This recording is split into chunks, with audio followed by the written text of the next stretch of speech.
December 1944.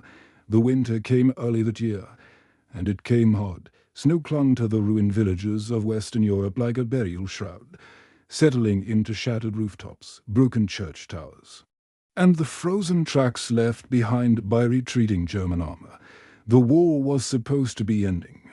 At least, that was what many men believed. Paris had been liberated. Rome had fallen. The Allies were marching east with a confidence bordering on arrogance. Then the Germans struck back. The Ardennes forest quiet, dense, and deceptively peaceful became the stage for one of the most violent surprises of the war. Hitler had gambled everything on one final offensive. His goal was simple: split the Allied lines, crush American morale, and force a negotiated peace. At the center of that chaos stood a man who did not believe in retreat, hesitation, or mercy. General George Smith Patton, Jr. To some, he was a hero carved from iron. To others, he was a dangerous relic, too aggressive, too outspoken, too brutal for a modern war. But to his enemies, Patton was something else entirely. He was inevitable. Patton did not command from behind desks.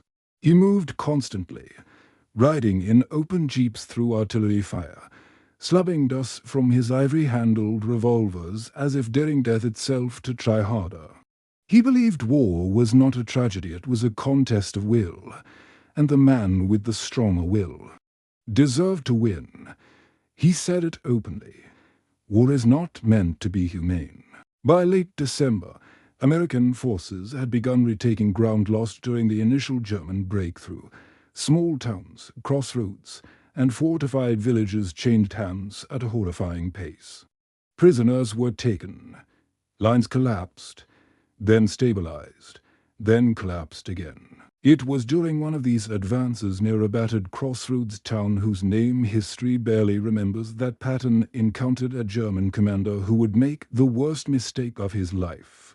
The town itself was little more than rubble. Once, it had been a modest German-held administrative post, stone buildings clustered round a narrow square, a church at the center, a rail spur running just beyond the fields. Now it was smoke, ice, and blood. American armor surrounded it from three sides. Infantry units had cut off every road. Artillery was zeroed in. Inside the town's remaining command building, a German major battle-hardened, exhausted, but unbroken waited. He had refused to surrender. His men were low on ammunition. Food was nearly gone. Medical supplies had run out 2 days earlier. Wounded soldiers lay wrapped in blankets near extinguished fires, groaning softly to conserve strength still. The major refused to raise a white flag. He had served since Poland, survived France, fought in Russia, and barely escaped. Now, here he was cornered by Americans led by the most feared general on the Western Front, Patton. Word spread quickly through the German ranks that Patton himself was nearby, not a staff officer, not a colonel. Patton, the name carried weight. Stories followed it. Some exaggerated, some not. They said Patton never stopped attacking. They said he could smell weakness. They said when he looked at you, he already knew how you were going to die. The major had heard all of it, and still, he refused to surrender. By mid-morning, American troops moved cautiously into the outskirts of the town. Snipers were cleared, resistance collapsed street by street. Finally, the last remaining German strongpoint, the command building, was surrounded. An American officer approached under a white flag, megaphone in hand. "This is the United States Army. You are surrounded. Lay down your arms and surrender." Silence. Minutes passed.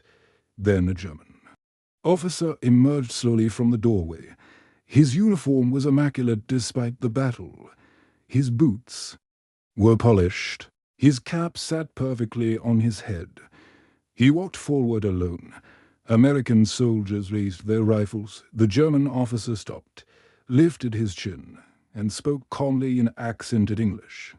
"I will speak only to General Patton." The message reached Patton within minutes, and instead of sending an aide, Patton did something only Patton would do. He went himself. Patton arrived in the town standing in his jeep, binoculars hanging from his neck, helmet gleaming despite the grey sky. Snow crunched beneath his boots as he stepped down. Flanked by aides and armed guards, the German commander waited in the open. To men, to uniforms. To opposing wills, they stood less than 10 feet apart. The German major spoke first. "You have surrounded us. I understand the situation." Patton nodded once, eyes cold, unreadable. "Then you understand what comes next." Patton replied. The German officer straightened. "I will not surrender." The American soldiers nearby tensed. Patton tilted his head slightly. "Why?" he asked. The German major's voice did not shake. "Because surrender is dishonor. Because my men will not be marched into camps. Because this town is under my command, and I will defend it." Patton studied him for a long moment. Then he said, very calmly, "You're beaten." The German commander met his gaze. "Then you'll have to kill me." The words hung in the freezing air. American officers froze. No one spoke. No one moved. They expected shouting, rage, a drawn pistol. Instead, Patton smiled. Not a wide smile. Not a friendly one. A thin, knowing smile. And that smile meant something was about to happen that no one present would ever forget. Patton's smile didn't last long. It faded the way smoke thins in cold air slowly, deliberately until nothing remained but calculation. He looked at the German major not as a man issuing a challenge, but as a problem already solved. "You say I'll have to kill you," Patton said, his voice flat. "Conversational. That's where you're wrong." The German officer stiffened slightly. He had expected anger. He had expected threats. What he had not expected was dismissal. Patton turned his head and glanced back at the ruined town, at the shattered windows and collapsed roofs, at the American tanks idling in the snow like steel predators waiting to be unleashed. "You've already lost," Patton continued. "The only question left is how many men you are going to take with you for no reason." The German commander clenched his jaw. "My men are soldiers," he replied. "They are prepared to die." Patton snorted softly. "No," he said. "They're prepared to be ordered to die. Big difference." That landed harder than artillery. Patton stepped closer, not aggressively, not theatrically. Just close enough that the German officer could see his eyes clearly sharp, alert, almost amused. "You want to know something about Americans?" Patton asked. "We don't worship death. We use it. And right now, it's working for us." The German officer said nothing. Patton turned abruptly to one of his aides. "How long until the artillery is ready?" he asked. 5 minutes, sir." Patton nodded. "Good." He turned back to the German commander. "In 5 minutes," Patton said, "I level this town. Every building, every cellar, every hole you think you're hiding in. When I'm done, there won't be enough left to bury your dead." The German officer's eyes flickered just once. Patton caught it. "But," Patton added, holding up one finger, "I'm not unreasonable." The German commander looked confused despite himself. Patton gestured back, toward the American lines. "I'm going to walk back to my jeep. I'm going to light a cigarette. When I finish it, if you haven't surrendered, I'll give the order." The German officer stared at him. "You would destroy this town?" he asked. Patton shrugged. "It's already destroyed," he replied. "I'd just be finishing the job."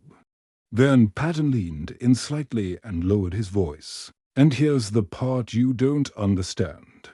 If you surrender now, you live. Your officers live. Most of your men live. If you wait, I'll still win. The only difference is whether history remembers you as a commander or as a butcher who got his own men killed for pride. That was the moment. Not when Patton threatened. Not when he mentioned artillery. The moment was when he turned away. Patton didn't wait for a response. He didn't demand an answer. He simply turned his back on the German commander and began walking toward his jeep. The snow crunched beneath his boots. Every step was deliberate behind him. The German officer stood frozen, because Patton had done something devastating. He had taken away the drama. No duel. No execution. No grand last stand. Just inevitability. The German commander looked round. His men were watching from doorways, shattered windows, shell holes. Young faces, old faces, exhausted faces. They were waiting for him, waiting for his decision. Patton reached his jeep. He reached into his pocket, pulled out a cigarette, lit it. The flame flared briefly in the grey morning light. He inhaled. Slowly, the German officer's breathing grew heavy. He had told Patton, "You'll have to kill me." Patton had replied, "No, you'll have to decide." Inside the command building, a young German lieutenant whispered urgently, "Herr Major, the artillery." "I know, the Major." Snapped. Another officer stepped forward. "A wounded cannot survive bombardment." The Major closed his eyes briefly. He thought of Russia, of frozen roads littered with corpses, of orders that had meant nothing except death. He thought of his men, and then something else. Patton's words, "History will remember you." Patton took another drag. He checked his watch. 2 minutes. The German major stepped forward. His voice carried across the square. "General Patton." Patton did not turn round. The silence stretched finally. Patton exhaled smoke and spoke without looking back. "Yes," the German officer swallowed. "I request terms." Patton smiled again. This time it was different. This time it was set aside. Patton turned. "You should have asked 5 minutes ago," he said. "But you're still breathing, so I'm feeling generous." The German commander removed his pistol, then another. He placed them carefully on the ground. "I surrender," he said quietly. Round the square, German soldiers began emerging, rifles lowered, helmets removed, hands raised. The fight was over. No shots fired, no buildings destroyed. Patton walked back toward the German commander. "You made the right choice," Patton said. The German officer looked at him. "You would have destroyed us," he said. Patton nodded. Without hesitation, the German commander studied him for a long moment. "You did not need to threaten me," he said. "You only needed to wait." Patton grinned. "That's because patience," he said, "is just aggression slowed down." The surrender sent ripples through the American lines. Word spread quickly. Another German pocket eliminated. Another town secured. But this one was different. Officers talked about it quietly. Enlisted men repeated it in hushed tones. Patton hadn't shouted. He hadn't drawn a gun. He hadn't killed anyone, and yet he had broken an entire command. Later that afternoon, Patton dictated a brief report. Enemy commander surrendered without further resistance. He said, "No significant casualties." That was it. No drama, no detail, but among the men who witnessed it, the story grew. They talked about the cigarette, the way Patton turned his back, The way the German officer's face changed when he realized Patton didn't care about killing him at all. That night, as prisoners were marched away, the German major walked past Patton's headquarters. He paused. Patton was standing outside, hands behind his back, staring at a map. The German officer spoke. "You were right," he said. "About history." Patton didn't look up. "I usually am," he replied. The German commander hesitated. "Do you enjoy this?" he asked. Commanding men's lives, Patton finally turned. His expression was serious now, honest. "No," he said, "but I enjoy winning. And winning ends wars faster than mercy ever did." The German officer nodded slowly. And for the first time since the war began, he felt something unfamiliar. Relief. Because he was alive, and because, somehow, the man who had terrified him most had spared him without ever offering mercy at all. Wars are not won only by guns.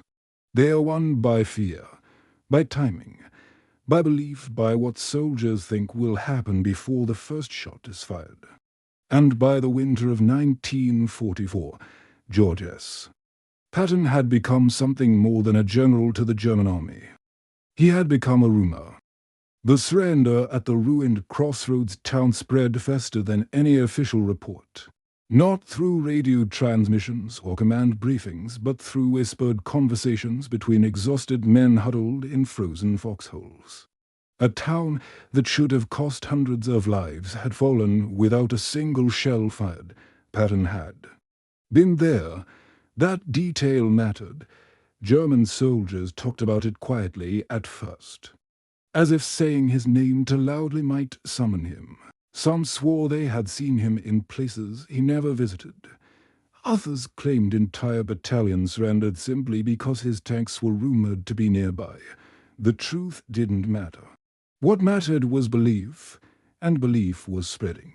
In German field headquarters miles away, officers pored over maps with growing unease. Units that should have resisted longer were collapsing quickly.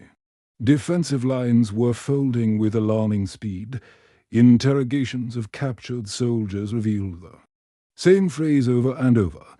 "Patton is coming," to German command. Patton was a problem that couldn't be quantified. He didn't behave like other Allied generals. He didn't pause to consolidate. He didn't wait for perfect supply lines. He attacked relentlessly, turning momentum into a weapon. And now, worse than that, he had begun to win without fighting. German intelligence officers tried to suppress the rumors. They dismissed them as exaggerations, psychological warfare, American propaganda. But officers at the front knew better. They had seen it.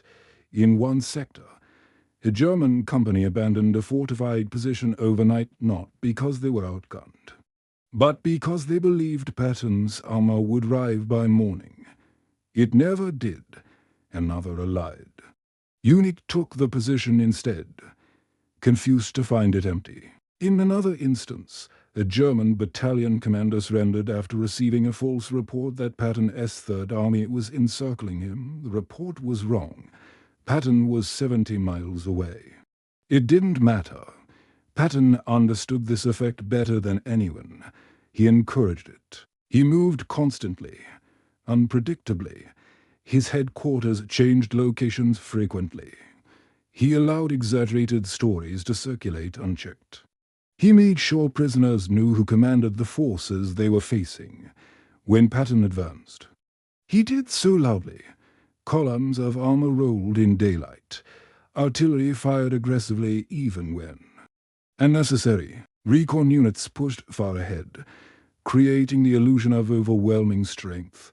Patton wanted the enemy to feel surrounded long before they actually were, to him. Fear was simply another battlefield advantage, and nowhere was that more evident than during the chaotic weeks following the Ardennes counteroffensive. As American forces pressed eastward, They encountered pockets of German resistance, remnants of once organized divisions now reduced to clusters of men holding villages, crossroads, and forests. Some fought desperately, others didn't fight at all. In one small village, American infantry advanced cautiously, expecting heavy resistance. Instead, they found German soldiers standing in formation, weapons stacked neatly on the ground. Their officer stepped forward and asked one question: "Is this Patton's army?" When told yes, he nodded and surrendered immediately. The American lieutenant was stunned. "You haven't even seen our tanks," he said. The German officer replied simply, "I don't need to." Stories like that multiplied. Patton's reputation grew beyond reality, taking on a life of its own. He became a symbol of inevitability, an unstoppable force that erased resistance through sheer will. German commanders faced an impossible dilemma: stand and fight, and risk annihilation by Patton's relentless attacks, or surrender early and live at the cost of honor, reputation, and possibly execution if the war somehow turned. Many chose life, others hesitated, and hesitation against Patton was fatal. Patton exploited every pause when resistance slowed. He attacked harder when the enemy tried to regroup. He struck their flanks. He never allowed them to feel stable, never allowed confidence to return. He believed momentum was sacred, fixed fortifications are monuments to man's stupidity. He once said to Patton, "Static defense was surrender disguised as strategy." German commanders learned this the hard way in one engagement. A German colonel attempted to negotiate a temporary ceasefire to evacuate wounded. Patton refused. "Evacuate them after you surrender," he replied. The colonel delayed. Patton attacked within the hour. The position fell before sunset. The colonel was captured alive but broken. He reportedly told his interrogators, "He does not give you time to be brave." That was Patton's true weapon. He denied his enemies the luxury of courage. As January wore on, American advances accelerated. The German army was running out of fuel, men, and time. Yet even in retreat, pockets of resistance remained, often commanded by officers too proud or too afraid to surrender without direct confrontation. Patton handled these cases personally. He believed commanders should face commanders. In one such encounter, Patton arrived at a forward position where a German unit was refusing to yield despite being cut off. He studied the terrain briefly, then asked for binoculars. He identified the command building. Then he turned to his artillery officer. "Put one round through the roof." Patton said, "Just one." The shell landed precisely, collapsing part of the structure but causing minimal casualties. Then Patton ordered a ceasefire. He sent a message. That was a warning. Next one is not. The German unit surrendered within minutes. Patton did not gloat. He simply moved on. His subordinates noticed something unsettling. Patton wasn't angry. He wasn't emotional. He was focused, almost clinical to him. Each surrender wasn't a victory, it was efficiency. A problem solved without wasting American lives. Despite his reputation for brutality, Patton despised unnecessary losses on his side. He believed fear could save lives if used correctly. German prisoners began to understand this too. Those who surrendered early were treated firmly but professionally. Those who resisted too long often paid dearly. Patton made sure that contrast was visible. By February, entire German units were surrendering at the mere rumor of Patton's approach. Some officers later admitted they would have fought other Allied generals, but not Patton.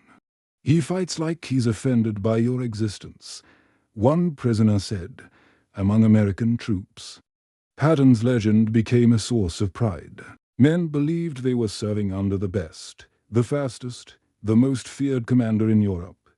That belief mattered. Confidence is contagious, so is momentum. But reputation cuts both ways.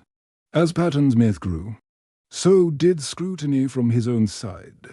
Some allied leaders worried he was moving too fast, risking overextension. Others feared his aggressiveness would cause political problems in post-war Europe. Patton ignored them. He had one mission in the war. The German major from the crossroads Taunau, a prisoner, watched all of this from behind barbed wire. He listened to other captured officers share stories. Each one reinforced the same. Conclusion: Patton did not need to kill you. He only needed you to understand that he could. One night, the major wrote in his journal, "Patton is not cruel. Cruelty implies emotion. He is something colder. He sees surrender as arithmetic." That assessment was more accurate than the major knew. Patton believed war was math, time plus. Pressure equals collapse, and by early spring, German resistance in the West was collapsing rapidly. Not because they had no men left, but because they had no will left. Patton had broken it, before bullets ever arrived. George S. Patton did not think like other men. That wasn't arrogance speaking, it was structure. His mind moved in straight lines where others curved. While most commanders wrestled with doubt, Patton treated doubt like a disease. Identify it, isolate it, destroy it. Those closest to him knew this. Those who faced him learned it too late.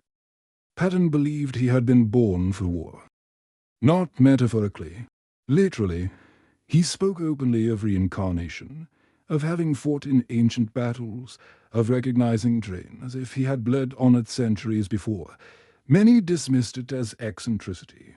Some called it madness, but no one denied the results. Inside Patton's headquarters, the atmosphere was electric and tense. Maps covered every surface. Pins moved constantly. Orders were issued rapidly, often written before the ink dried. Patton demanded speed, clarity, and obedience, not because he enjoyed control, but because he believed hesitation killed more men than bullets. He slept little. He studied constantly. He memorized unit positions the way other men memorized prayers. Patton's aides often said that talking strategy with him felt less like planning and more like keeping up with a storm. He jumped from concept to execution without pausing to explain the emotional logic behind it, because to him, emotion had no place in command. Yet paradoxically, Patton was deeply emotional. He wept openly over American casualties. He wrote poetry. He prayed before battles. He believed God favored the bold and punished the timid. This contradiction defined him. Patton could be ruthless without being cruel. He could inspire without comforting. He could terrify his enemies while fiercely protecting his own men. And oh, where was this clearer than in how he viewed surrender? To Patton, surrender was not weakness. It was intelligence. He believed the enemy who surrendered early understood reality. The enemy who resisted to the last was either stupid or lying to himself. This belief shaped every interaction he had with German commanders. He did not insult them. He did not mock them. He treated them as professionals who had made bad calculations. That cold professionalism was far more devastating than hatred. When Patton told a German officer he would destroy a town, it wasn't a threat. It was a forecast. He didn't enjoy violence. He respected effectiveness inside his mind. War was a series of problems to be solved as efficiently as possible. Every hour mattered. Every delay allowed the enemy to regroup. Every unnecessary engagement wasted lives and momentum. This was why Patton preferred psychological collapse over physical annihilation. Fear was faster. Fear traveled further. Fear didn't need fuel or ammunition. And Patton understood fear instinctively. He cultivated his image carefully. The polished helmet, the ivory-handled pistols, the blunt, profane speeches. None of it was accidental. Patton once told an aide, "A general must be seen. He must be known. Men fight better when they believe their commander is watching." The same applied to enemies. Patton wanted German officers to picture him standing just beyond the horizon, impatient, relentless, already planning their defeat. That image alone caused mistakes, and mistakes one was. Yet inside Patton's mind, there was another Leon few ever saw. He feared failure more than death. Patton believed history was a courtroom, and commanders were judged eternally by their actions. He obsessed over legacy, over how future generations would remember him. This fear drove him forward. It made retreat unbearable. It made hesitation intolerable. And it made defiance like the German commander's words, "You'll have to kill me," almost insulting, not because Patton feared death, but because he despised wasted effort. Killing that man would have solved nothing. Breaking his will solved everything. Patton knew that. He also knew something darker, that every surrender preserved American lives, that every town taken without a fight meant fewer letters sent home draped in black. This was the truth he never spoke publicly. The reason he was so aggressive was not bloodlust. It was prevention. End the war faster. That was always the goal. Inside Patton's personal journals, written late at night by candlelight or flashlight, his thoughts were stark and unfiltered. "If I stop, men die tomorrow who could have lived today." That belief haunted him. It drove him, and it excused, in his mind, every ruthless decision he made. When German commanders later tried to understand Patton, they often failed because they looked for cruelty where there was calculation. Patton did not hate them. He pitied them. He saw them trapped by orders, pride, ideology, and fear, unable to act rationally even when defeat was obvious to Patton. That was the real tragedy of war, not the killing, but the delay. As Allied forces pushed deeper into Germany, Patton's methods intensified. He pressed harder, faster, further than doctrine allowed. He ignored flanks when speed mattered more. He accepted risk when delay guaranteed worse outcomes. Some of his peers criticized him for it, but they followed his successes reluctantly. The German army, by contrast, fractured psychologically. Orders from Berlin grew increasingly disconnected from reality. Officers were instructed to hold ground that no longer existed, to defend towns without ammunition, to sacrifice men for symbolism. Patton understood that symbolism killed armies, reality killed resistance, and Patton always chose reality. The German commander who had surrendered at the crossroads town later reflected on that moment from captivity. He replayed Patton's words endlessly. Not the threats, not the artillery, but the calm certainty, the absence of anger, the knowledge that resistance was irrelevant. That was what broke him. Patton had not tried to dominate him. He had ignored his defiance entirely. And that, more than any weapon, shattered the illusion of control. Inside Patton's mind, defiance without leverage was noise. Only outcomes mattered. As spring approached, Germany's western defenses unraveled. Towns fell in rapid succession. Bridges were seized before demolition. Units surrendered en masse. Patton did not slow. He accelerated because he knew something others didn't yet fully accept. The war was ending, and endings were the most dangerous moments of all. Desperate men made desperate decisions. Patton intended to give them no time to make them. History rarely remembers silence. It remembers explosions, speeches, final stands, dramatic deaths. It remembers men who shouted defiance and men who fell in flames. What it almost never remembers are moments where nothing happened, where a war didn't explode, where a town wasn't destroyed, where a commander chose surrender over spectacle. And yet, That is exactly why Patton's response echoed long after the guns moved on. Because in that frozen town, when a German commander said, "You'll have to kill me," Patton did something far more shocking. He refused to make the moment heroic. He made it inevitable. Years after the war, historians would comb through Patton's campaigns looking for turning points. They would analyze tank movements, fuel shortages, weather conditions, and command decisions. They would debate his temperament, his controversies, his political missteps. But among veterans, both American and German, the story that endured wasn't about a battle. It was about a cigarette. It was about a man who turned his back on defiance and waited. That moment spread because it captured something essential about how the war actually ended, not with a single decisive blow, but with a psychological collapse that began long before Berlin fell. By April 1945, the German army in the West was no longer an army in the traditional sense. It was a collection of isolated units, shattered commands, and exhausted men trying to survive the inevitable. Patton's Third Army was cutting through southern Germany at a pace that stunned even Allied planners. Towns surrendered preemptively. Bridges were seized intact. Officers rode out to meet American columns with white flags already raised. Some German commanders later admitted they did not surrender because they were outgunned. They surrendered because they believed resistance was pointless. Patton had taught them that. The German major from the crossroads town survived the war.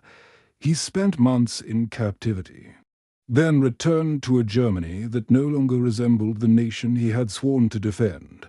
In interviews years later, he was asked about Patton. What kind of man was he? A journalist asked. The major paused. He was not the monster we feared, he said, and that made him more frightening. That assessment confused many people, but it shouldn't have. Patton was not terrifying because he enjoyed killing. He was terrifying because he did not need to. He understood something fundamental about power. The strongest position is the one where violence becomes optional. Patton's legacy, however, would not be simple. After the war, his bluntness and political misjudgments cost him influence. He clashed with Allied leadership. He alienated superiors. He spoke too freely in a world suddenly obsessed with diplomacy. The same mouth that had terrified enemies unsettled allies. Patton died in December 1945, not in battle, but in a car accident. The irony was not lost on those who knew him. A man who survived artillery barrages, tank battles, and sniper fire was undone by a quiet road. At his funeral, generals spoke of victories. Soldiers remembered speeches. Historians would later argue about his flaws. But the men who had faced him remembered something else. They remembered the certainty. They remembered the feeling that once Patton entered the equation, the outcome no longer belonged to them. That feeling ended wars faster than bullets. The moment with the German commander mattered because it stripped war of its mythology. It showed that courage without leverage was meaningless. That defiance without strategy was suicide weighing. Uniform. Patton didn't break that man by threatening to kill him. He broke him by proving that killing him was irrelevant. That realization ended the fight, and it saved lives in modern military academies. Patton's campaigns are still studied. Officers analyze his speed, his logistics, his aggression. They debate whether his methods would work today, but the psychological lesson remains unchanged. The most powerful command is not the one that shouts the loudest. It's the one that convinces the enemy the story is already over. When Patton turned his back and walked away, he wasn't bluffing. He was demonstrating certainty, and certainty is contagious. That is why the German commander surrendered. That is why the town still stood. That is why the story survived. Because in a war defined by destruction, Patton delivered something unexpected, an ending.